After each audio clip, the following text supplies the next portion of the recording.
There's a drive way back. It might be. It could be. It is. Holy cow. Welcome to another broadcast of Bricks Behind the Ivy. Here's your host, Jeff and Sean. Hey, Cub fans. Welcome back to another episode of Bricks Behind the Ivy, episode 10. And if you're watching on video, no, we are not wearing tuxedos to celebrate the occasion. We are wearing Cub stuff because that is the only way to dress when you're doing a Cubs podcast. Ain't that right, Sean? That is 100% correct. You gotta represent the Cubs. And even in the highs and lows of the season, which we had this past week, it seems like. Yeah, I think I'm going to need an extra session of therapy this week just to get two of those games. But, you know, I'm glad that I have that guy on speed dial. No name drops, so I can retain my privacy. But I am always Jeff Rogowski's Candid Cubs. With me is Sean Hot Stove Cubbies Chapin. And if you're watching with us on video, you'll notice we have a guest. Joining us today is IFG, Infield Fly Girl. She is a Cubs convert of the Sammy Sosa era. I am also guilty of those things, who fell headlong into Taiwanese baseball during the 2020 shutdown. Another thing I can relate to. And she's never met a bandwagon she didn't want to take for a spin. Thank you so much for joining us today. Thanks for having me on, guys. Yeah, so today we're going to go through our general week review of the games that we saw or wish we didn't see. And IFG is going to kind of give us some of her perspectives on what she's seen in the season as well. And then we're going to get into a conversation about some of the teams she follows outside of the major leagues in Taiwan and Japan and such, and give us her perspective on how Shota's performed and other people that we may want to keep on the radar as they potentially transition to U.S. baseball in the next few years. So, awesome.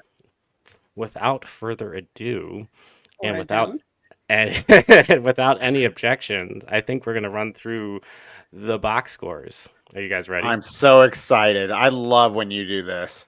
It's funny that you love it. I've only done it once, so like this. I know. I've listened to the podcast a few times, and I'm in amazement.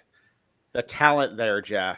You know, it's funny. I played the podcast for my wife in the car the other day, and the box score thing, because I was like weirdly hyped about it because you got me so hyped about it, and she had asked me if anyone over at NPR as husbands or wives have to listen to their podcasts and give reviews on the fly, or if this was exclusive to Cub podcasts. And I told her, I don't know. I don't know Garrison Keillor, and I can't ask. So we'll assume it's exclusive to Cub podcasts filmed in this basement. So without further ado, we have the box score blitz. Game 1, Friday, the Dodgers come to town as the World Series favorites while the Feds stay at the sportsbook looking for Ibe and Ohtani. Bobby Miller versus Kyle Hendricks in Game 1. Hendricks was in early trouble, gave up 2 runs in the first inning, something he had a problem with last year, and a 2-run Teoscar Hernandez single. But don't worry, the bats awaken, or the bats begin, like Batman Begin. Filmed in Chicago, isn't that cool? They had a 5-run second. We had a Dansby Swanson and Michael Busch Dinger. Ohtani gambles on a pitch down the middle, hits it out of the park for his first home run at Wrigley, but Alzolay pumps the fist, play the damn song. Cubs win 9-7. Game 2, we get to see Yoshinobu Yamamoto for the first time. His first time at Wrigley. He puts the spikes on the tarp. People get mad. He's facing off against Jordan Wicks. Wicks looked great again. Maybe in a little shorter than we wanted to see, but 4.2 innings, 12 whiffs. Yamamoto had 13 whiffs, so take that. This young kid's got more than the phenom from Japan, so we didn't have to pay for him. Nice.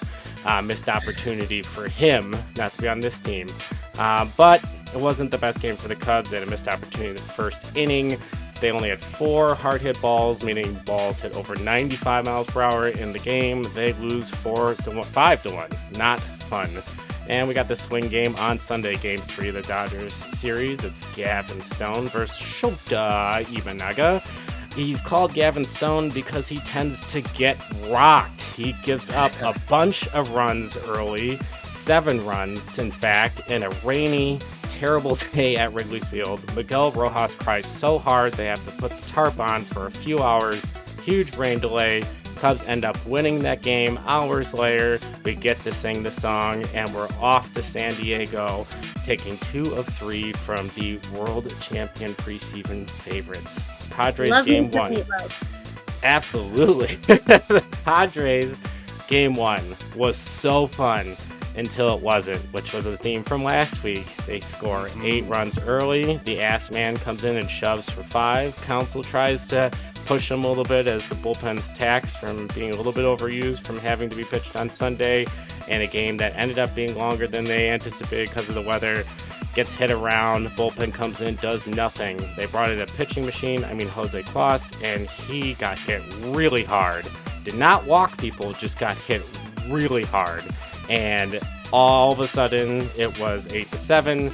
They bring in Adbert. He hangs a slider that Tatis hits to the moon prior to the solar eclipse. Cubs lose 9-8. First time they blew an 8-0 lead since June 28th, 2002 versus the White Sox. Padres game 2. No, you said it right the first time. No, I know. Padres game 2. I wake up on Tuesday morning, sad, grumpy, and not wanting to talk to anyone at work. But game 2 was the cure. Morel, grand slam, a little bit of morale. And what can Brown do for you? He not only can ship at reasonable rates, but he can shove at 4.2 and 5 Ks. A bunch of whiffs. Cubs totally redeemed themselves like Lloyd Christmas and Dumb and Dumber when game 2. And move on to game 3. We have Kyle Hendricks pitching the second time in the 6-game spread. He had an inning of bad luck of sub-70 contact to turn the runs, and then he had an inning of bad pitching of over 100-mile-per-hour contact. This turns into a laugher real quick. Cubs get blown out. And the week 3-3. Hap is the highlight of the week, being on base all 12 games via hit or walk to start the year. And that's the box score blitz. Wow, clap. Perfect. Beautiful. I'm leaving the clapping, and I'm playing it for my wife, and I'm going to tell her that I talked to Garrison Keeler, and he said he does do it. So, anywho, do you guys have any thoughts on this week? 3-3 doesn't feel as bad as 2 of those losses did.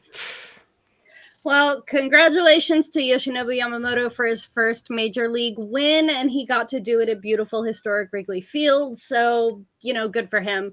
And nothing tastes better than meatloaf against the Dodgers. I'll take it.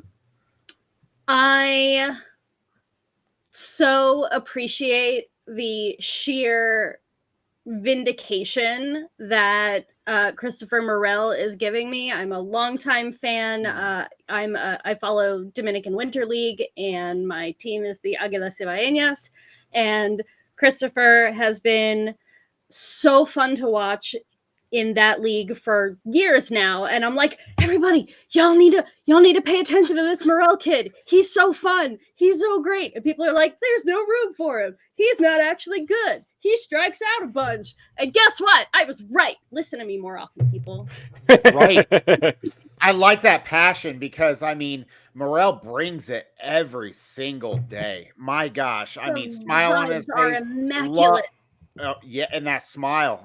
We can just go on and on about how much love this podcast has for Christopher Morel. Maybe not as much as Jeff loves Michael Bush, who had a good week. No. But, I think he might be filing a restraining order here soon, Jeff.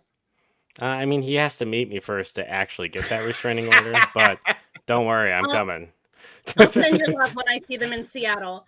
Awesome. Yeah, I was going to ask you that later if you get to go to the games this weekend. Yeah, I'll be at every one of them. Awesome. I'm going Friday, Saturday, Sunday. I would not ever miss my boys being in town. So I will be there. I will be there with bells on. I will be there with my Christopher Morel poncho, that lined fleece poncho that I've made to stave off the April cool, and I'm very, very excited. And I hope they do well, and they should, because the Mariners haven't been very good so far this season.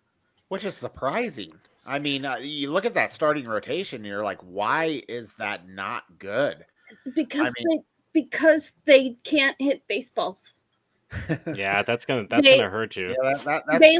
they looked at Gold Glove winning, Gold Glove caliber, played 162 games last year and loved every minute of it. Gino Suarez, and said, we'd really rather not pay him that and bring on Luis Urias to play third base instead, and like cross our fingers that he doesn't disintegrate like cotton candy in a rainstorm by May. Yeah, I think it's really interesting. I think there was Sean and I were advocating it early days of the podcast a whole 5 weeks ago.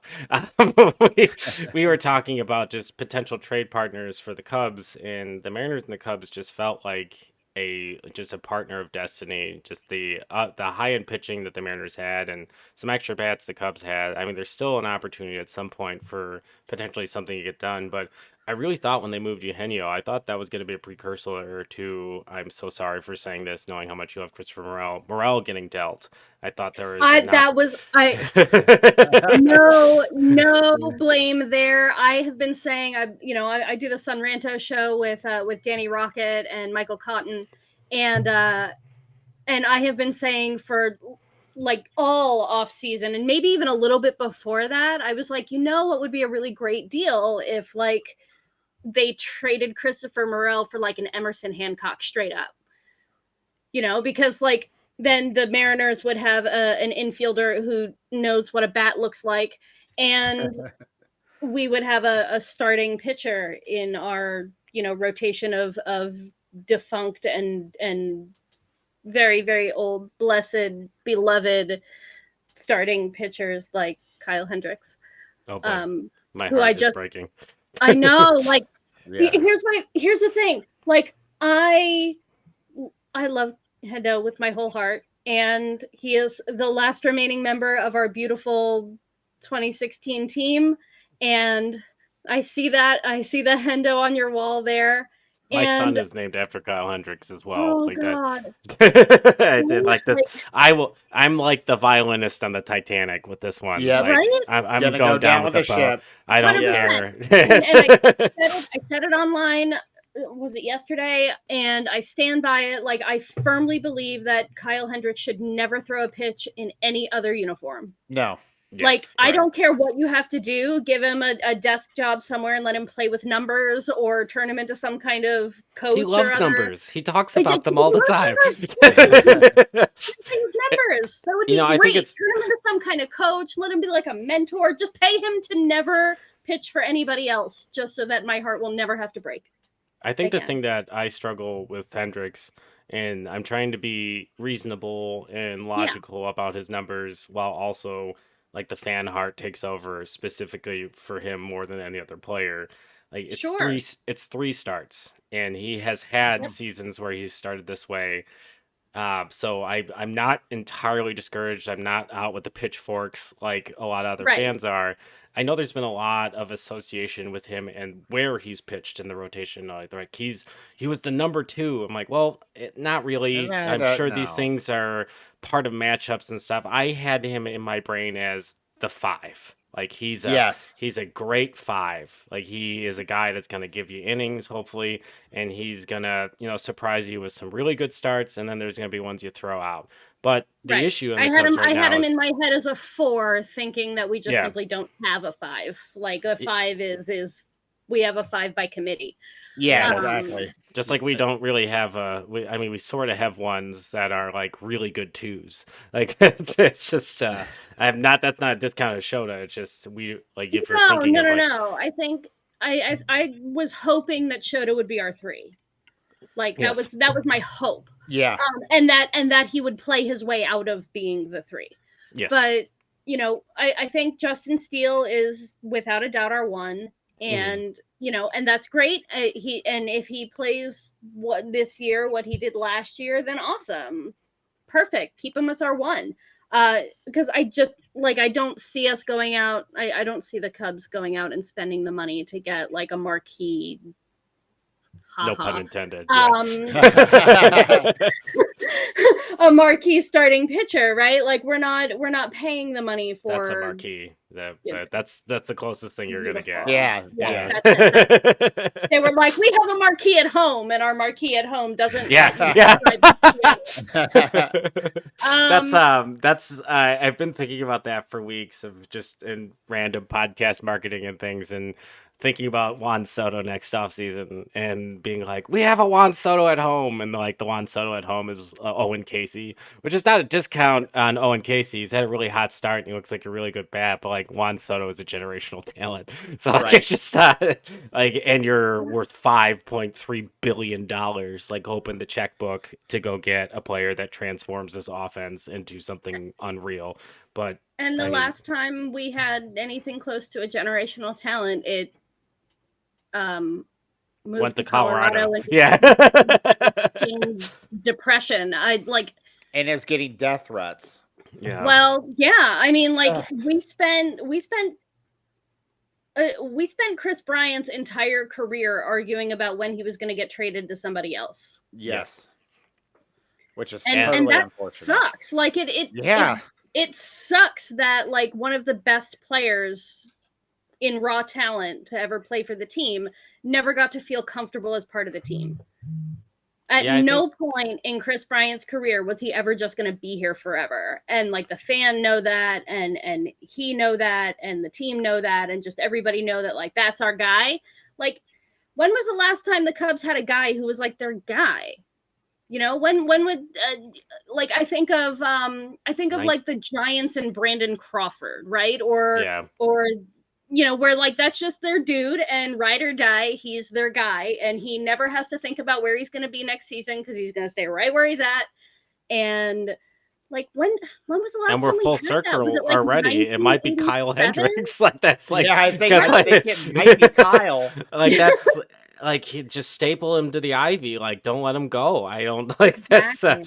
It's so funny. I think in. You know, going into 2023, knowing like the capsular issue he had in his shoulder, which like there was just a weird understanding of that injury for me, just knowing he's not a velocity guy. So no, like that's a velocity injury usually, but apparently it just had a lot to do with just his repetition and how he strengthened the area, because never really needed to because of how his velocity was managed and how he's aged. Like to get to the velocity he was at, he needed more velocity training, which is kind of hilarious in a weird way, but like they never thought he was going to be a good pitcher again, and he was very serviceable last year. And I don't know if that was, you know, the end, or if this year, like we all know the contract's done, and there was a lot of talk this offseason of like, well, if they're going to give an extension, it's structured around a transition to the front office. And my first thought was like, awesome.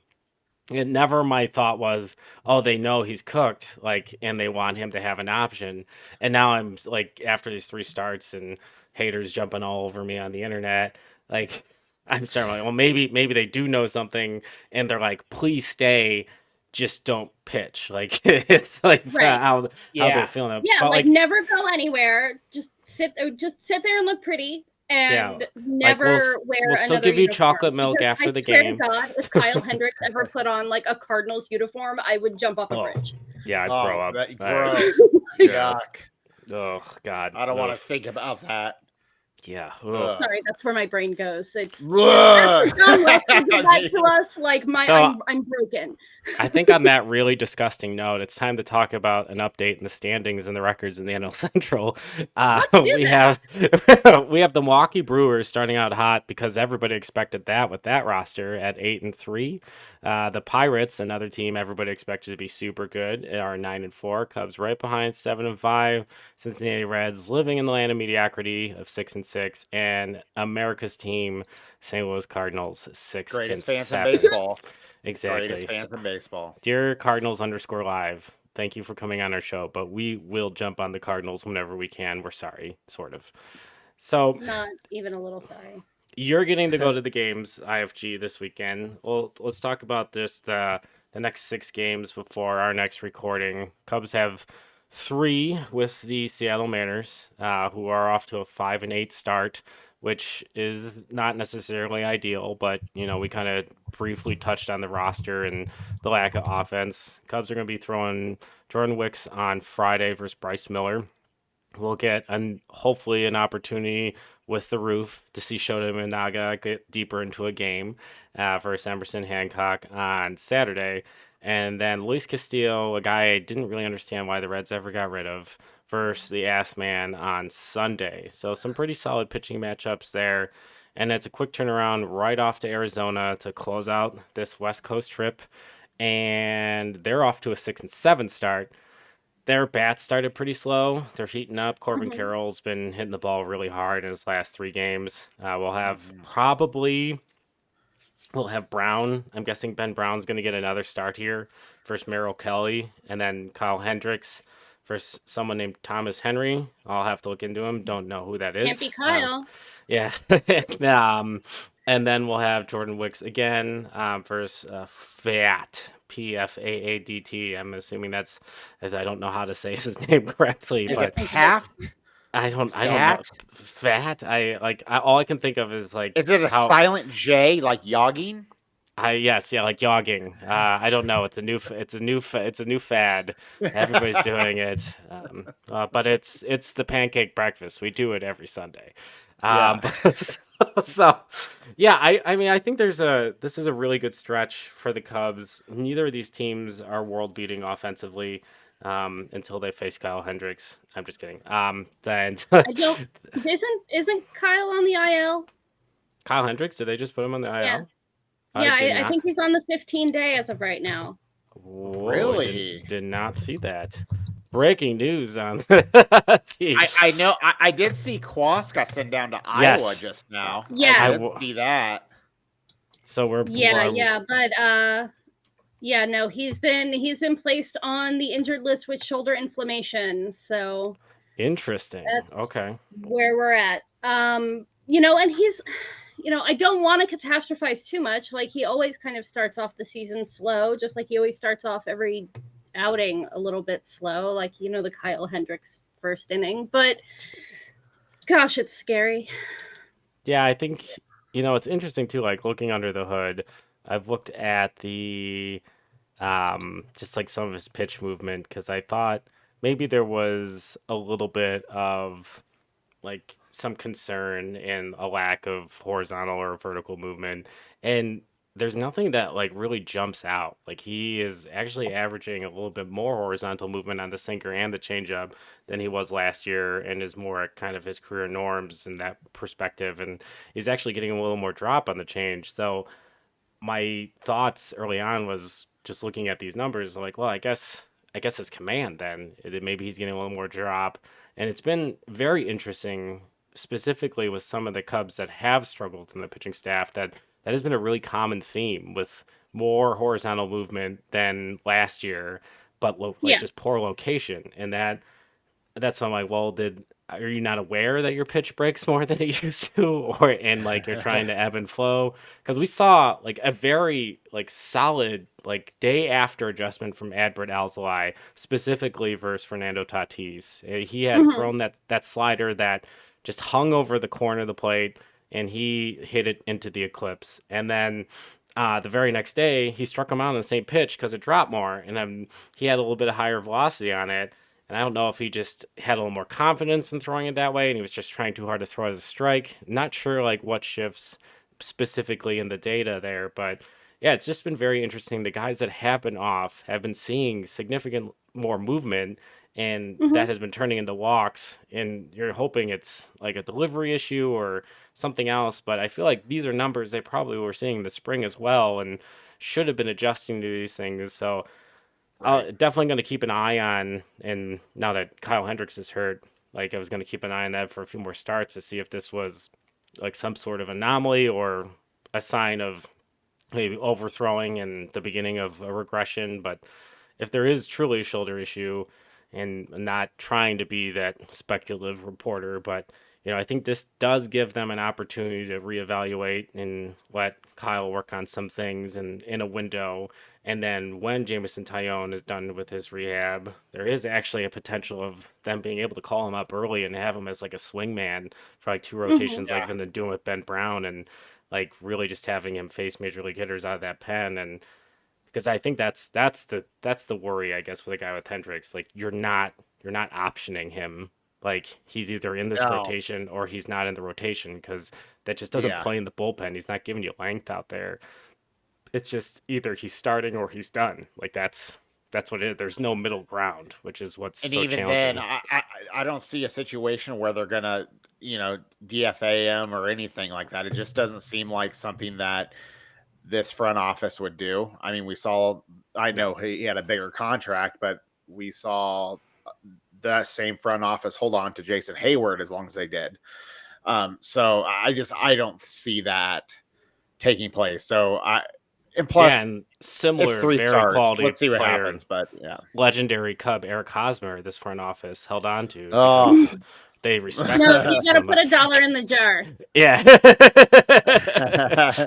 Sorry, hold That's on. a rule. That's a rule on the Son Ranto Show. If you bring up Eric Hosmer, you gotta put $1 in the jar. Actually, rumor has it that even when you mention his name, a ball somewhere gets hit into the ground at 94 miles per hour. Exactly. It's unbelievable. Legends say he's still swinging to this day. Okay, so crazy idea. Okay, we have Justin Steele, who's out for God knows how long. We have Jameson Taillon, Supposedly who's May. out for God knows how long. We have Kyle Hendricks, who's out for God knows how long. What if, as like a personal favor to me, say, the Cubs just went out and like just cheekily, just for fun, gave Rich Hill a contract? Oh God, I thought you were gonna say Trevor Bauer. Oh, no. It's like, I'm like, okay, no, I'm all on. I'm on the Dick Mountain train. Like there's a different type of mountain and Dick involved with Trevor Bauer. He's just a mountain of never. But yeah. Rich. Actually, I think that's not a terrible idea. I mean, he has been serviceable at what he has had as recently as last year. I believe he was in the Pirates last year. He was. I think I saw something. It was towards the end of spring training where it might have been like Ken Rosenthal or Jeff Pass, and they're like, "Hey, Rich Hill's in the airport," and like he was seen somewhere by like the Red Sox facility, and he was just like, "No, I'm just getting on a plane," and he was like really annoyed by it. But I mean, if he can still spin it and give you 4 innings, we're really entering like a dangerous area with this pitching staff. Like I'm not ready to say my final goodbyes to the last remaining member of the 2008 Chicago Cubs. And I think he deserves they're not one. Dead. They're just No, but they're all retired except yes, that's true. Rich Hill, who is not retired. He just doesn't have a contract right now, and he should, again, as a personal favor to me, if nothing else, play somewhere this season. Now he could, again, as a personal favor to me, come play in Seattle. And I think that would at least meet, if not break, the record for the greatest number of major league teams that a single player has played on.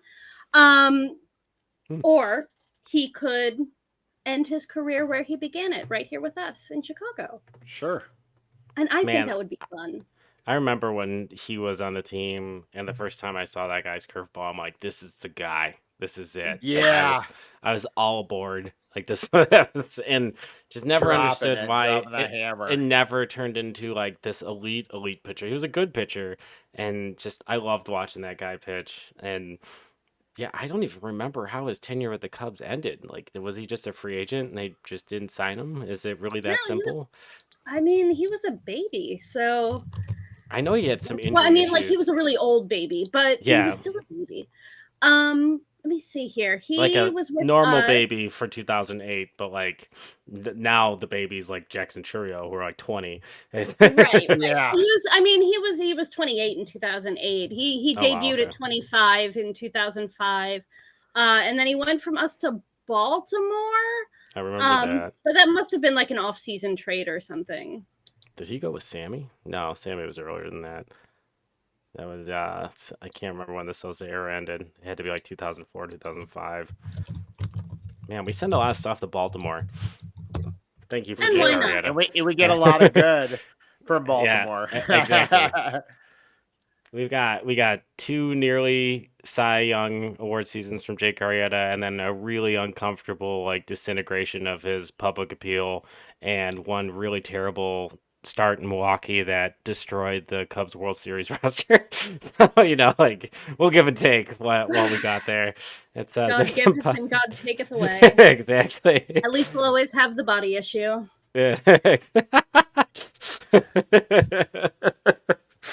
So I think one thing that we generally do after this segment, once we've looked at what's coming, we'll take a step back and kind of talk about some things, dig through the ivy and find the bricks. And something Sean and I were talking about this week in some personal messages back and forth is the discipline and the on base percentage early on for this offense. I think when going into this season, the questions were about slugging, and Christopher Morel has been the answer.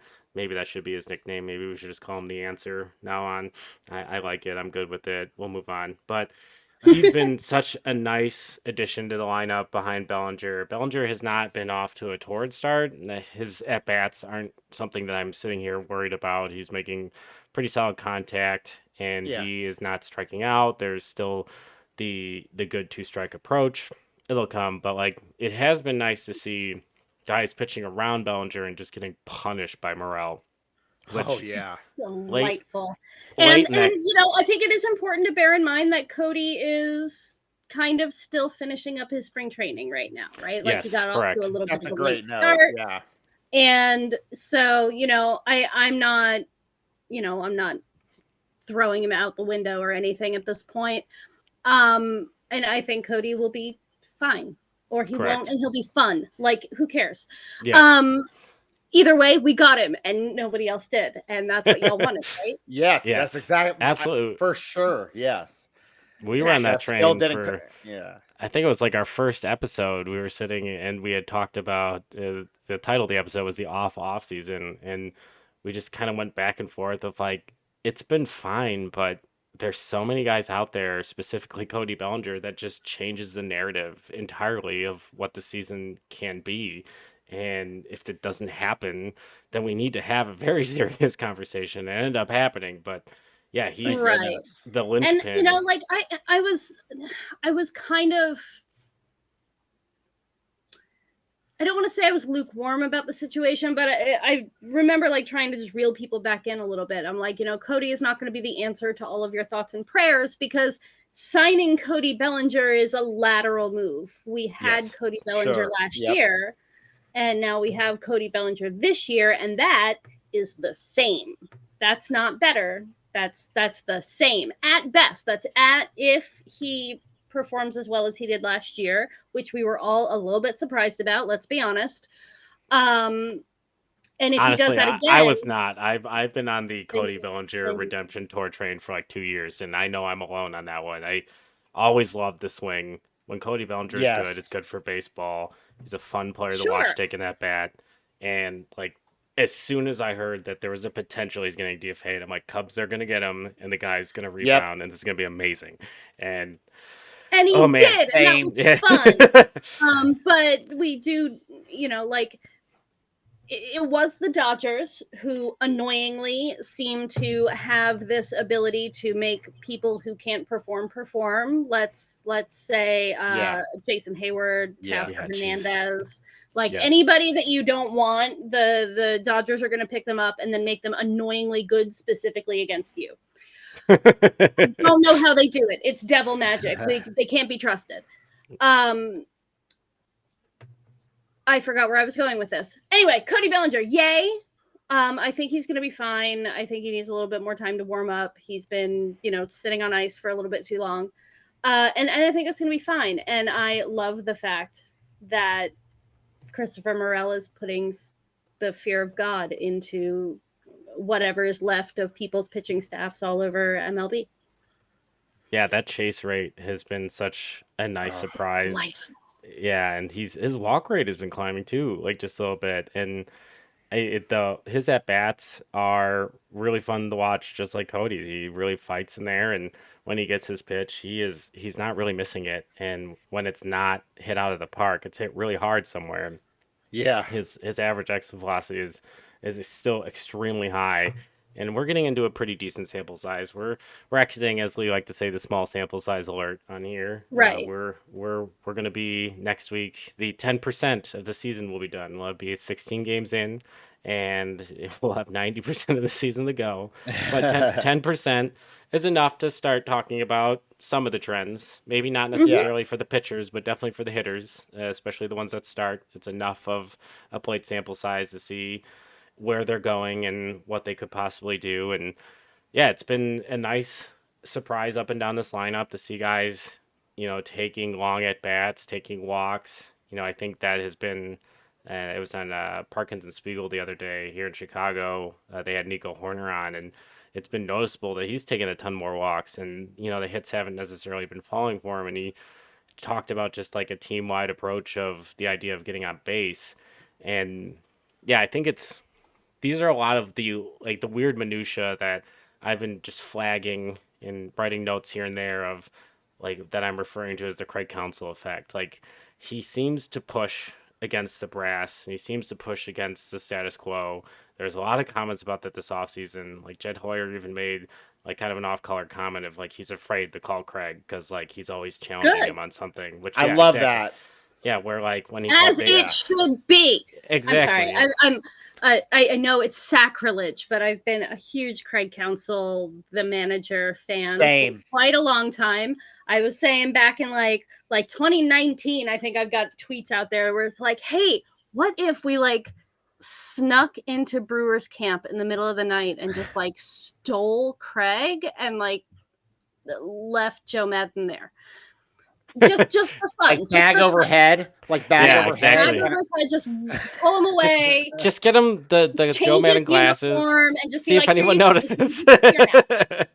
And it's interesting too because Jake McKibben, over from Brewer Fanatic, friend of the pod, we had him on for the Brewers preview episode, and that was one of the questions that we had asked him is, all right, well, now Craig Counsell's gone. You've lost your GM in Stearns. You've lost Craig Counsell. Like, what is it about the Brewers? What are they doing game plan wise, development wise, that these guys, these pitchers, like just come up and they're just really good in whatever the specific thing they do, and that's enough, like to create this roster.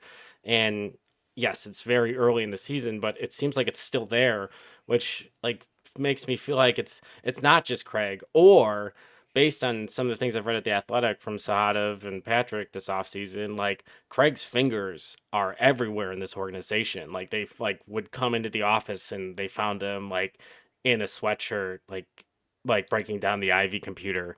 Like, and they're like, oh, what are you doing here? And he had like gotten his own login from the IT guy and was like, yeah, you're thinking about these 7 things wrong. Like, and just was like, and then they changed it. And that's, I'm like, maybe it's going to take some time for the Brewers to start kind of disintegrating because like the things that he touches are not like short-term things. They're like organizational philosophy things that like we're going to see the dividends hopefully. But like, I think it's, oh man, I don't even want to bring up this point from but like it has to be said, like the fear of the Craig Counsell like budget philosophy of like, all right, well now we can spend less because Craig Counsell extracts more. Like I think that's the biggest. I fear hate of you keep on bringing that up. Yeah, but it's dangling out there. That is the way they think. That is the way the Cubs front office is thinking. It is definitely the way that Jed Hoyer is thinking. It's totally in line with what he has been saying all off season. He's like, hey, look at how the Diamondbacks lost the World Series because they had a budget of $12 and a piece of chewed bubble gum. And we should do that because what is more fun than losing a World Series to a team that spends more money? Being the Rays, like he said over and over again, look at the Rays model. I mean, they won 99 games, but But like it's that's like so, why it's so fun to be a fan of the Tampa Bay Rays, as you can tell by all Yeah. the people who show up to support them. Yeah, I think they play a very specific brand of baseball that I don't think would be fun to watch 162 not. times. I I've grew up in watched. Tampa. It's not fun to watch. Yeah, I was gonna say I've watched enough Rays games like during periods like of the rebuild when the Cubs were really bad, and during periods of like 2017 and 2019, like during parts that fell apart. You just turned some games on and was always interested in what they were doing over there. And yeah, that's just like the opener thing and the constant pitching changes before the rule changes and like just completely different lineups and just no attachment to any human being there, but like winning a ton of baseball games because of how they played the odds. And I think we saw that just kind of like the overthinking and the overmanagement and like a small sample size with the Blake Snell decision in the World Series versus the Dodgers. The guy was rolling. Like I understand, like he was rolling. I would have left him out there. Like 100% would have left him out there. Like growing up at Tropicana Field watching Rays baseball, when Joe Madden took our team to the World Series, I 1,000% convinced we were going to lose. Game 7, he's going to bullpen manage us completely out of this game. I've seen it happen. He's already done it. He tried his hardest to do that in 2016, but like Trevor Bauer played with a drone and they didn't have an extra starter, so the Cubs won that World Series. Like I'm gonna say that gonna say that out loud. Like it's like that's like, Joe Madden did not win that World Series. Terry Francona ran out of bullets. Like that's we won that series in spite of Joe Madden's management, and you can hoist me by my own petard over it all you want, but I will die believing that. No, this is not a lonely camp anymore. Like I've thought about that, and I had some friends, or coworkers at the time that were from the Cleveland area, huge now Guardians fans, and like they were just destroyed. And I was looking just through that postseason, like they just ran through that formula, and the Cubs got to see every one of their elite bullpen guys on a little less rest, like probably one more time than they should have, and that was the difference. That was everything, and it was because they didn't have another starter. Like it was, and it's just they don't get the Kluber if they had they saw him twice and couldn't hit him. If they saw him a third time, they could. Like it's the third time through the lineup philosophy. Yep. Like it's not. Oh man, but let's not go down that road. So going back to the original point, like the on base percentage for this team is very high. Ian Happ at the top of the lineup with the on-base streak, awesome. And it's hard not to immediately think of the 2016 team and the Dexter Fowler when you go, we go. And it definitely feels like that approach is so far kind of just cascading through the lineup. And that has been nice to see a team that is clicking this way offensively. And it is. I mean, it's fun to see. It's fun to see Seiya Suzuki doing the damn thing. That dude is. I mean, I'm a huge fan. I remember. I think the first time I really paid attention to Seiya Suzuki was in the 2019 Premier 12. It's an international tournament that happens on the off years between World Baseball Classics, and I was like, who the hell is this guy? I don't know who that guy. We gotta get that guy. Whatever that is, I want that on my team. And now we have that on our team. And not only do we have it on our team, but he's playing up to that too. And that is night day different. A delight. Yeah. That's the benching or the rest last year. Since then, just the guy that I thought they signed. I knew there was going to be the cultural adjustment to the U.S. and to the pitching and the schedule. And then he came out and just buzzard luck on that injury, this start last year, just looked like he was ready to go, and then got that. I can't remember the injury, the specific body. Oblique. Took him out of the World Baseball Classic. Yeah, just all of his friends got to win without him. He's whatever that. I'm never doing that again.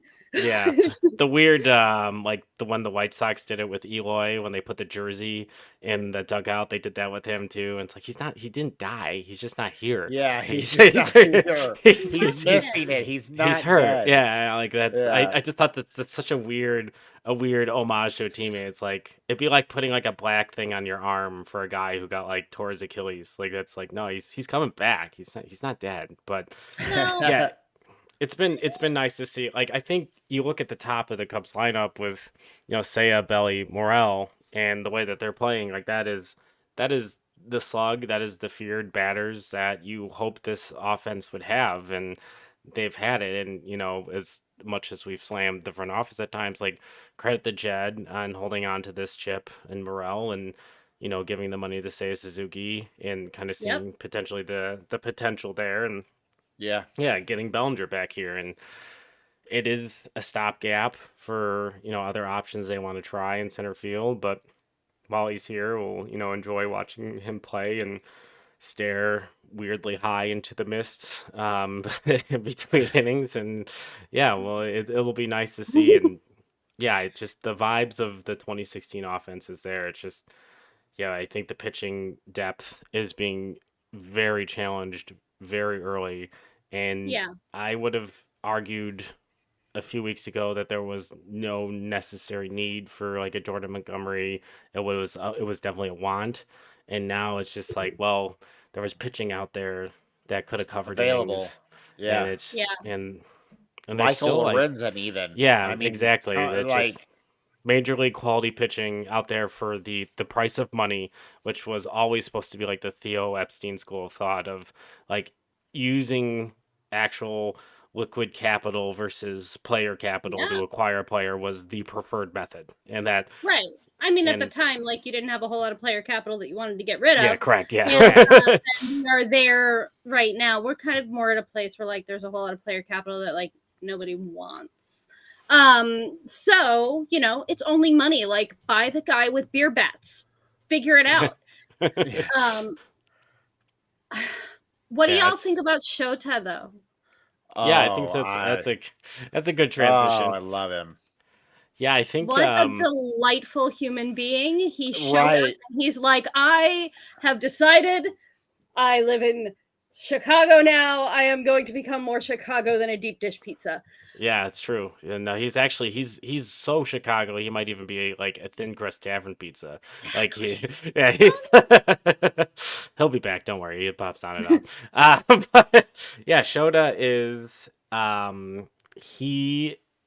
I think they did him a service by having him start that first game at Wrigley, so he can play around with that high fastball, and and I'm Beautiful. sure they know more than I would know that that he would have a second start when it was still probably cold at Wrigley when he got that Dodgers and this is a guy that's going to adjust to the league, and even in that start he took down Shohei obviously, which was a really cool moment, and he has looked very very good, and his fastball was just has enough velocity and weird movement at the top of the zone, and he was pushing it even in that start versus the Dodgers. And like to me, I think that is a like a nice reflection of like how good he can be this year, because that Dodger lineup is relentless. It is relentless, which is another reason why I was so impressed with Jordan Wicks that weekend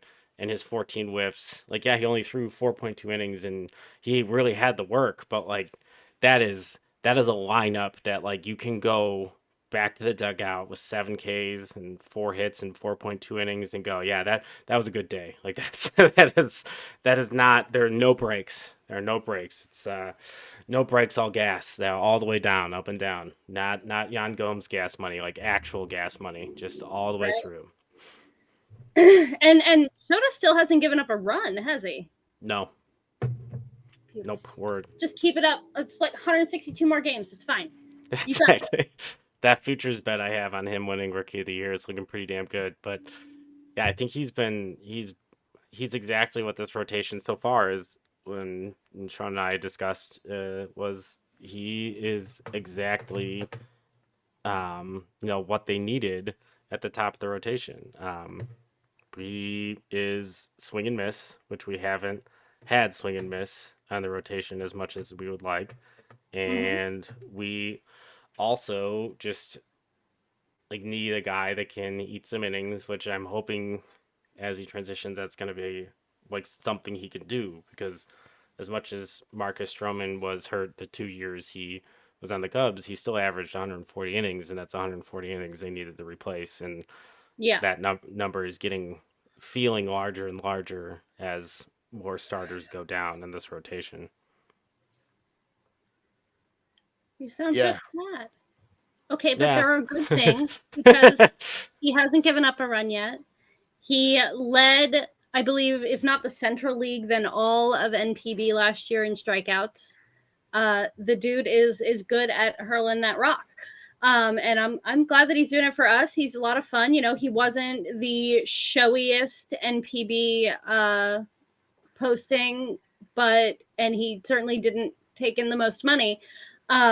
But he is a legitimately really good pitcher, and he seems to really want to be a Cub, and that I appreciate. I believe, I always say I believe in both the science and religion of baseball, and I think player vibe is so important to team success. Yes. Yeah, I love the fiery competitiveness he showed on the mound. And I like to toot my own horn on this podcast, but we did a little preview. Did a little preview of Shota, and I said, all the talk about him being a ceiling as a 4 or 5, and then the floor being a middle reliever was ridiculous. And I go, by the end of this year, this guy's going to be a legit 2 or 3 on this team. I mean, he has such that unique fastball, working in the top of the zone. And I said, as long as we just, pitch him when the wind's blowing in, I think we should be fine. I mean, let's just work on that and make that happen. And then he won't give up a run, honestly, because I mean, they just that contact is why sometimes it's tough and pretty strong, but he just seemed to keep it in the ballpark. And I hope they keeps up that trend, because man, he is just such a fun watch. Yeah, they had talked about too, and his numbers in the MPB, and they were interviewing him apparently on the free agent side, that he had said some of his home run rate was just attributed to he just refused to walk people. He threw a which I love even more. Yeah, exactly. Yeah. Which, don't walk people ever. Exactly. Yeah, and that's I'm like, well, then to me, that's a pitch location or maybe a sequencing adjustment. This isn't a guy that's getting hit hard. His numbers were great even with all the home runs. This is a guy that just refuses to put a man on base for free. No, totally. And he's you're definitely going to have loud outs with him. Yes.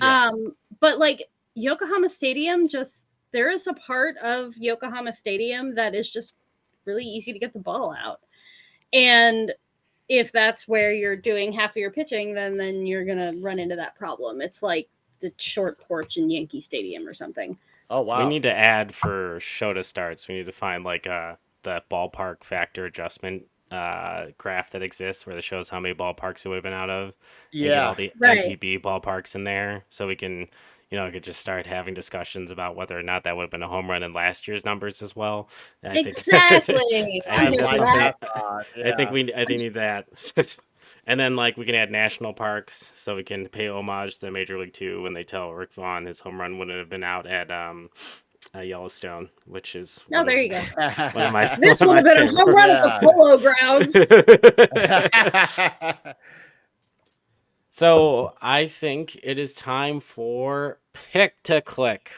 Welcome to Northside Baseball's Pick to Click, a weekly segment in which Sean and myself, and this week's special guest IFG, will pick a player or pitcher, hitter or pitcher, on the Chicago Cubs that we think, based on their matchups this week, are going to perform really well. And we'll go around. I will start. IFG as our guest. You'll go second. And Sean, you'll go third on our players that we think will click. And the player that I am going to go with is, once again, ride the hot hand, Mr. Michael Busch. It has a lot to do with the Cubs are facing a lot of righties in the next few days in indoor ballparks. So we're not going to see rainouts. We're not going to see weather adjustment. This is also a guy who's going to see some pitchers in Arizona that he's actually seen before when he had a small cup of coffee with the Dodgers. And his approach is as advertised. He's really attacking that high fastball, still seeing a ton of fastballs. So I really think he's going to continue to kind of take that next step offensively and be at least, major league average baseball player at first base, which is something the Cubs did not have last year. So I'm going to go with Mr. Michael Busch from the left side of the plate. IFG, what are you thinking for the week? Well, first of all, I just want to appreciate your selection of Michael Busch, because you cannot imagine looking at the Dodgers lineup. Can you imagine trying to fight your way through that to become a Major League Baseball player? Dude, he's Freddie Freeman. No, I've never seen somebody so cock-blocked in all of baseball history. And he's like, "Oh my gosh, I get to be a Cub? You mean I really get to play? Yeah, I'm going to play the real baseball game? Let's go do that. Let's do that. The best I've ever done. So they never, ever send me anywhere else." I don't like the type of guy that would be like, "Gee Willikers, this is swell." Exactly. He's got a real Smalls energy from Sandlot, where he's got the hat doesn't hold on, this is the love of my life, so let's not hurt him too much. You know how much I don't like my Bush heavy or light. I love my Bush Michael. But he's got that. "Oh, gee, mister, you think I could play?" Like that. Yeah. And that's my pick to click. I love it. I want to keep riding the Christopher Morel train. Woo! And I hope that he murders some baseballs right before my very eyes. I'm very much looking forward to that. I want Shota to keep up his runless streak as much as he can, for as long as he can. As if I'm in the park, he can go ahead and just hit a no-hitter, and I can let the entire city of Seattle be mad at me for forever. I don't care. Bring it. Yeah, so those are my picks. Christopher Morel, Shota Imanaga. Please. Thank you. All right. I'm going against the grain a little bit this week because, I picked Seiya last week, so might as well just try to up the ante here. I'm actually going Nico Horner. Saw a couple of things. His high walk rate, that looks good. He's starting to hit the ball the other way a little bit. It seemed like he was a little pull heavy and missing some really good pitches in the middle of the zone right before he got that sit down to think about things. He seemed to be putting the ball the other way. I think we're just going to see a Nico type stretch. We're going to see him hitting the ball the other way, getting on base, stealing some bags, and putting together some good at bats. So Nico Horner, you're my pick to click. Awesome. And that has been once again another Northside Baseball pick to click. Join us next week to see if our picks did click. Mine clicked last week. I'm the best. And no, mine did too. Yeah, tune in next week for another pick to click. All right. So IFG, you spent part of 2020 picking up Taiwanese baseball. And you have followed baseball overseas for a number of years. Are there any players that are standouts, favorites of yours? I know Kosuke Fukudome is one that I know that you have a lot of affinity to. You're wearing his jersey for those who are watching, which I encourage you to watch the YouTube of this podcast so you can see all of our cool backgrounds and her cool jersey. There we go. See? Right now, if you're listening right now, you could have saw the jersey, but you didn't because you're not watching. Watch the YouTube. All right. So anywho, are there any other players that you think this year in the different leagues that Cub fans should start paying attention to that are going to start coming up besides, some of the obvious like the Roki Sasaki and I can't think of the third baseman's name that was in the World Baseball Classic that is Munetaka Murakami. That's it. Yes. Are there any others that are kind of worth noting at this point? Yeah. Tons. Oh gosh, so many people. I'm trying to think off the top of my head. Let's sort of start at the Cubs level and work our way around. If you're wanting to get into watching baseball overseas, and you are already a Cubs fan, which I assume you are if you're listening to this podcast, a good place we accept to start all fans, but yeah, Cub fans are preferred. Yeah, but if you are a Cubs fan and you're interested in watching baseball overseas, a really good way to anchor yourself is to find a Cub that you like that's overseas. That's kind of how I got started watching overseas baseball. Kosuke, he's my favorite. He went back to Japan, and I just sort of chased him over there. And, it's really hard to watch NPB baseball in 2014. And that's just kind of how it goes. So I was reading a lot of box scores and stuff, but it's a lot easier now. You don't have to be like me. You can actually watch baseball games. So let's see. There are Cubs out there right now. We sort of traded with the Yokohama Bay Stars a little bit. We got Shota Imanaga, who was like their number 2 pitcher last year, and Rowan Wick is over there right now with the Yokohama Bay Stars. I'm in the middle of like a little merch transaction with a Bay Stars fan over there who's a big Imanaga fan, who's buying an Imanaga Cubs jersey, and then I bought a Rowan Wick towel. These are towels, by the way. You can see. These are rally towels. You bring these to the ballpark, and then you can hold them up and wiggle them around, and you don't have to like make your own little cardboard sign to tell your favorite player that you love them. You can just buy a towel with their name on it. That's really cool. Is that is that a very common thing in the baseball overseas? Is that like how they show their support for different players? Absolutely. So this one here that I'm holding up, it shows number 11, the catcher Lin Hong-yu from the Rakuten Monkeys of the CPBL. I have Go Yen-wen up there, who was a Reds prospect back in the day. Other CPBL players who used to be in the Cubs system. We've got Chen Hong-wen, who is a pitcher with the Monkeys right now. And let's see if I can remember how Pat Hughes used to say his name. Jen Ho Sang. I was going to say, I thought that is how you pronounce his name because of Pat Hughes, and I'm like thinking how you said it. I was like, that's probably correct, but I think we're thinking of the same person. that is probably what his little paper said to say. The Americanized way of saying the name. Catfish. We can just call him Catfish. So Catfish is pitching for the Rakuten Monkeys as well. It's a lot of fun. He is currently, as far as I'm aware, the only player in the CPBL who has a major league RBI. Oh, and that's really cool. Which is hilarious. Yeah, I believe he played in the run in one of his starts. He had a spot start on one of the Madden Cub teams, and he had a sacrifice bunt, I believe. He sure did. Yes, I do recall that. I actually was very excited when he got called up because I'd heard a lot about his changeup in that system for a really long time, and I don't know, because of Kyle Hendricks, I think about the changeup very differently. So any guy that's like, oh, he's got a great changeup, I was like, oh, is it Kyle Hendricks great? And then I saw it, it's like, no, it's not bad. It's not bad. It's not Kyle's, but it's not bad.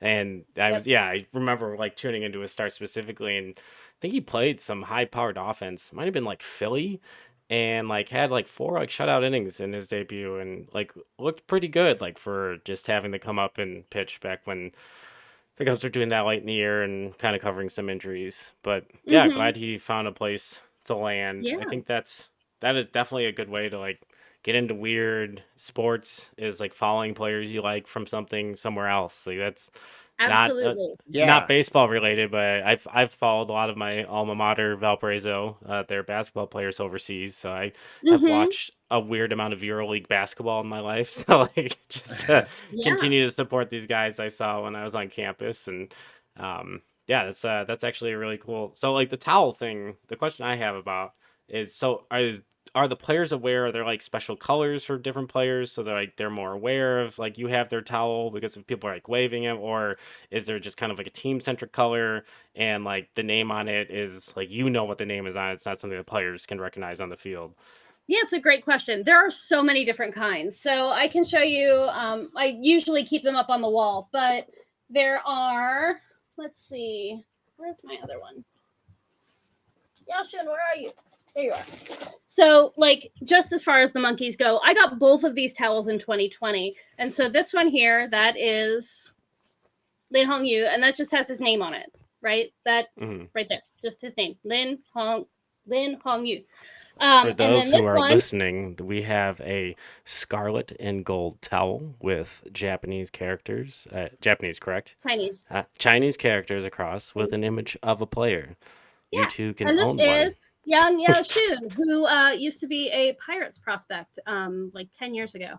Okay. Kind of had a bum shoulder, didn't make it to the major leagues, but he's a delight. Absolute delight. Such a fun dude. This dude will swing at literally anything, but it's okay because Javier I Baez was gonna say, swinging at is that everything. Chinese for Javier Baez? Yeah. yes, I have, dude. Like I literally have seen this dude throw his bat into a oncoming pitch, and it would landed for a hit. I love this man.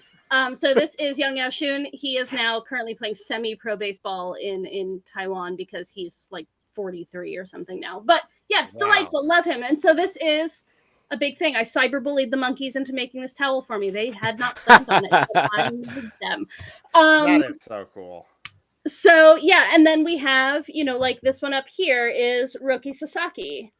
And then this one up here, if you look way up in the corner of my room, there's where are you? Go Yan-wen up there, former Reds international prospect. But this one here is from the 2019 Premier 12. That is Team Chinese Taipei. That's Team Taiwan's like team thing. And I got that signed. That's signed by a few players. This here is a banner for the Yakult Swallows. This one here is the Yomiuri Giants from Japan.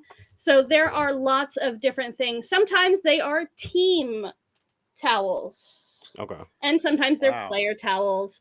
And they're all delightful. I have my friend over in Japan is sending me a Rowan Wick towel from the Yokohama Bay Stars. I'm going to see if I can try to find something from Franmil Reyes, too, because he's currently with the Nippon Fighters, which is Shohei Ohtani's former team. Yeah.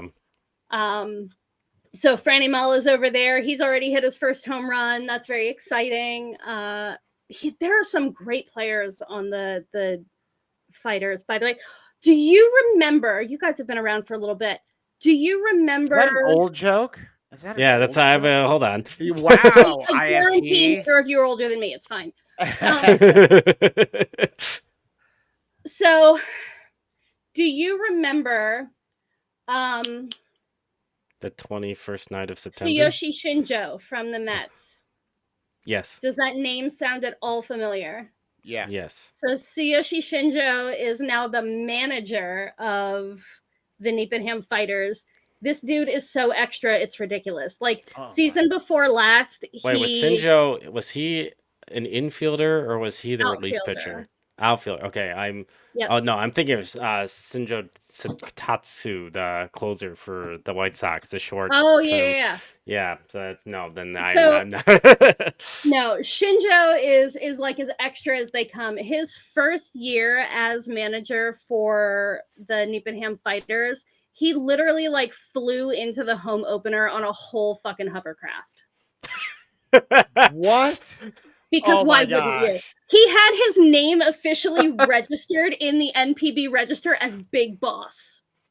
Jesus. Oh, I love that. He's like the meta world piece of NPB. He's amazing. Oh, I love it. As far as, but like for players, the Fighters are also really great to watch for players. So the Fighters now are a Pacific League team. There are two baseball leagues in NPB. There's the Central League where the Dragons and the Yakult Swallows play, and the Yomiuri Giants. And the Central League is kind of like, welcome to baseball, set your clock back 35 years, we don't do streaming. Oh, wow. Which is so hard. But the Pacific League is like, hey, what if you gave us money and we let you watch baseball? And so that's a lot of fun. That's a nice exchange. Baseball Even better, yeah. Because the Pacific League has allowed a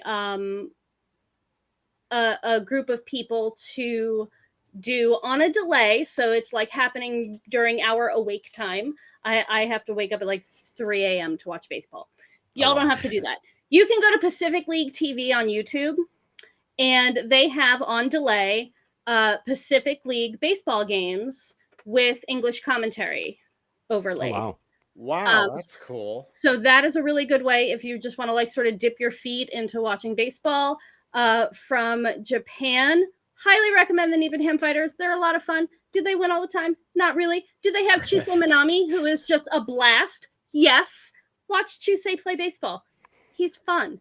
Let's see. Gosh, you've got the SoftBank Hawks. Are a Pacific League baseball team. So like if you want like your Yankees, your Giants, like your Yankees and your Dodgers, like your guys that have a whole lot of money, so they have a whole lot of resources to put into training, so their baseball players are like good or whatever. Then you're looking at the SoftBank Hawks and the Yomiuri Giants. So go ahead and watch the SoftBank Hawks. They've got Kensuke Kondo. Kensuke Kondo used to be a fighter. Now he's a SoftBank Hawk, and he's so great. He's so good. He's so fun. Just a delightful person who knows how to put the bat on the ball. And these are things you can watch them for free. You just go on Pacific League TV and you can just pick any game. Just watch them, and they have the English commentary, and it's great. I love. So if I heard you correctly, you can get Bricks Behind the Ivy and NPP or Pacific League Baseball for free, both on YouTube. YouTube. As simple as just going on YouTube, searching those two things and subscribing to both of them. Yeah. There might even what if you don't subscribe to Bricks Behind the Ivy, then you can't get the other baseball. That's what I've heard. You don't want to gamble there. You should probably come to our page. I think you should probably try it anyway. But yeah. You need to do both. And then when you're at it, go ahead and look up the Weichuan Dragons. Go ahead and look up the Taiwan Steel Group Hawks, which is a brand new expansion team in the CPBL, which has saved my sanity by giving us a 6-team league instead of a 5-team one where the schedule was mind-numbing. Now we can just like watch 3 games a night because there's 6 teams, so everybody gets to play instead of like everybody always there being a team that has a bye day. That was wild for a few years where the CPBL had 5 teams. Oh wow. Yeah, that's even numbers, please. Leagues. If you are a baseball league, please have even numbers. Yeah, that's like a community softball league. It's like, nope, you don't play.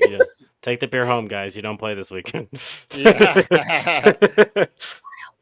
But yeah, no, and I know I get like over exaggerated and I'm not being very clear in what I'm saying, but my point is, if we're going to circle back around to a point, there is so much fun baseball out there, and a lot of it is really accessible for free. And then if you want more of that, there are ways where you can like give somebody money and they'll give you even more baseball. And that is a lot of fun. I love baseball in all of its shapes and sizes. Of course, I love MLB. I'm a huge Cubs fan and have been for, God, it's been more than 25 years now. And while MLB is amazing, there is so much fun to be had in these other leagues. Yes. There is a whole different fan culture in you have, in Taiwanese and Korean baseball specifically, you've got like cheerleaders who. Oh my gosh, I was going to hit on that IFG. I will never miss a chance to talk about my girls. This is an amazing part of Taiwanese and Korean baseball culture that I just love so much, is that every player has their own unique support song. Oh yeah, that's cool. So instead of having a walkout song, they have a cheer that's made specifically for them. The cheerleaders have taught the crowd how to do this cheer. So you, instead of just like everybody being like, all right, yay, we're listening to Sanitarium for 10 seconds again. The entire time this dude is up at bat, people are like, they're doing their claps. You've got the whole thing. People have got their little, where are they at? Their little cheer sticks out going unrelated. back and forth. I now have an idea for our podcast. Excellent. Sean's really good at talking about the Cubs. Sean's really good at talking about the Cubs. Sean's really good. How's them Cubbies?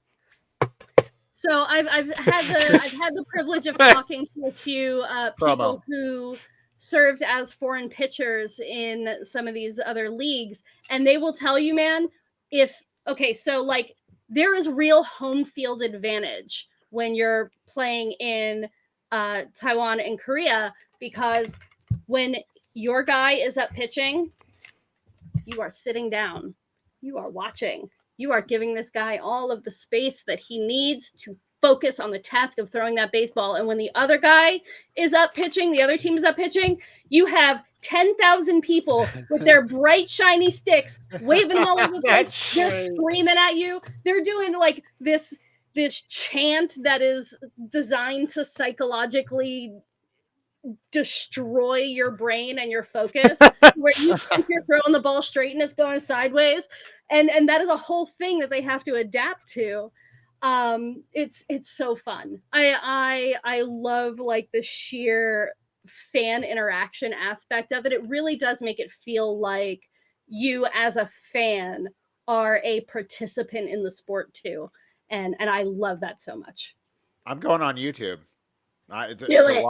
to watch Brooks Behind the Ivy and baseball overseas, because my gosh, that sounds like so much fun. I've seen a lot of clips, and you actually answered one of my questions. So what would you like to see over there be brought over to MLB? 100% cheerleaders. If I never have to hear "Let's go player" ever again in my life, it will be too soon. Why do that when you can have ho hey ho hey ho hey ho hey choji shi huan ko yan wen, and like you have 10,000 people all doing the same chant, and then like the disco music comes on and everybody's going like dancing around to the Mega Man theme song because their number 3 hitter is up and he's about to hit a ball to the freaking moon. And and then you've got your guy who saved the world basically during the 2013 Premier 12, and his cheer song is from from some anime or other, and the entire team or the entire crowd, you've got 15,000 people in the stands just singing along with what it's supposed to be. And like, even after, there's this one stadium in Taiwan that's on on a noise limit where after 10 p.m. they have to turn all of the speakers and stuff off. And when that happens and the crowd is so in tune and so into it that you don't even notice until about an inning in that they don't have the speakers on anymore because everybody is just carrying it themselves. Wow. It's like goosebumps. I love it Total so goosebumps. much. It has been so. I'm on my 5th season watching the CPBL. It is absolutely 100% worth waking up at 3:30 in the morning to watch baseball.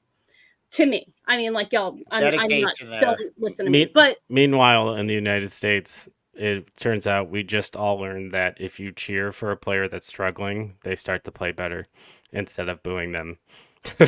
Imagine. Hooray! Yeah. And I think it's a good place to stop it for today. And we really just want to thank you for your time and coming on and kind of giving us a glimpse into the other types of baseball that are out there and how to support Cubs that maybe aren't still Cubs but are still playing, or find the next future Cub, like where guys like Shota and Seiya have come from. And Roki Sasaki is going to be a name that you're going to hear a lot this offseason. So why not try to pay to watch him pitch? And, there's already the rumors that he's pre-signed with the Dodgers. But it only depends on the odds and what Ippei got. But that being said, I do want to clarify something. If you're on Pacific League TV and you're looking for Roki Sasaki, you're looking for the Oryx Buffaloes. There you go. Thank you so much. That's good.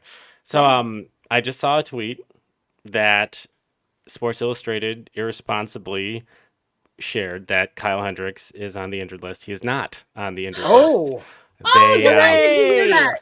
And they think it might have been an AI article of using some algorithm of tweets of saying he is injured and terrible, and then made the conclusion he's on the injured list and published the article. There is no truth to it. So Kyle Hendricks will get to pitch. He is not hurt, which is good because this is a rotation that literally just needs bullets, no matter the gun. So this just in, Don't trust Sports Illustrated. Yeah, exactly. Yeah. Which is, if you told me, little old me, 15 years ago, when my mom was probably taking out that swimsuit issue, didn't even know it was a thing, that Sports Illustrated would become the just heap of garbage it is of unreliability, I would just been blown away. That was one of my favorite sports magazines for a really long time. Yeah. But once again, this has been another episode of Bricks Behind the Ivy. Any final thoughts, Mr. Chapin? Let's just get more than a 500 record here with Seattle and the D-backs. And IFG, thank you so much for being on the show. It's great hearing about baseball, your passion towards the Cubs and baseball in general. So come back anytime. Thank you. Thank you guys so much for having me on. And to the Cubs, let's get some runs. Yeah, absolutely. Let's see. Let's hopefully the next time we record and the Cubs are playing the Marlins mid-recording, we'll be talking about a pretty successful West Coast trip. Until then, go Cubs go. Fly that W. Fly the W. Well, that's going to do it from here, from Bricks Behind the Ivy. This is Harry Carey. We know you've enjoyed the broadcast and the outcome.